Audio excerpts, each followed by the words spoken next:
Otherworlds is a science fantasy tabletop RPG, and what that basically means is it's its own universe, similar to Star Trek, Star Wars, Dungeons and Dragons, Magic the Gathering. It's its own identity, it's its own brand, its own universe, and with it being a tabletop RPG, it allows you to play as any of the characters that you want to make for that universe. So it allows you to play a wide scope of characters, any type of personality traits, any sort of backstory, any sort of equipment or anything else you want to tie into that, you get to have that in Otherworlds.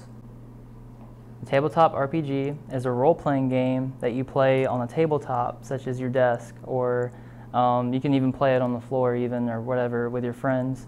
It usually uses a set of rules to kind of explain the guidelines of how the game is played, and then usually most tabletop RPGs use dice.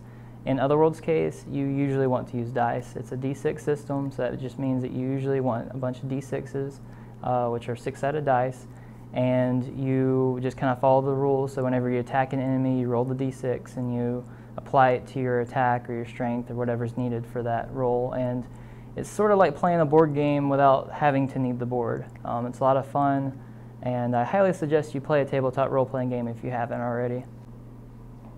Other famous tabletop RPGs, they either seem to cover a fantasy like Dungeons and Dragons, or they would just have the same Middle Earth kind of vibe going on, which is cool. Like, I love it, but there were a lot of repeats of that.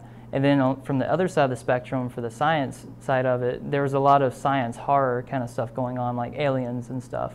And I really wasn't looking for either one of those in particular. I wanted like a fun, adventurous science fantasy feel. Similar to if you were to take Borderlands and combine it with Magic the Gathering and combine that with Final Fantasy and just get this awesome blend of a science fantasy feel.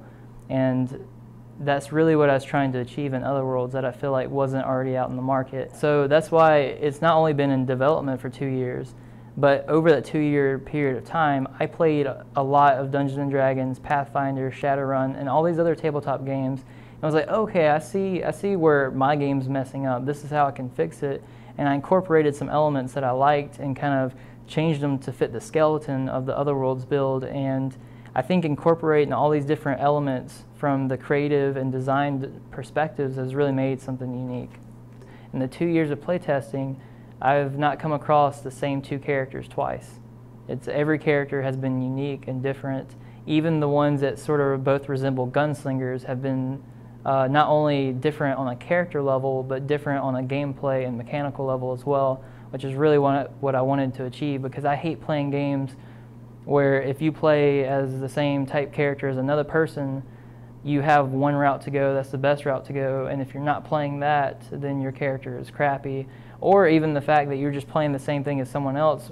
When you're playing a role-playing game, you want to be able to express yourself, and so I really wanted to allow that in this game and not to be so strict and just being stuck as being this, as being stuck as someone else.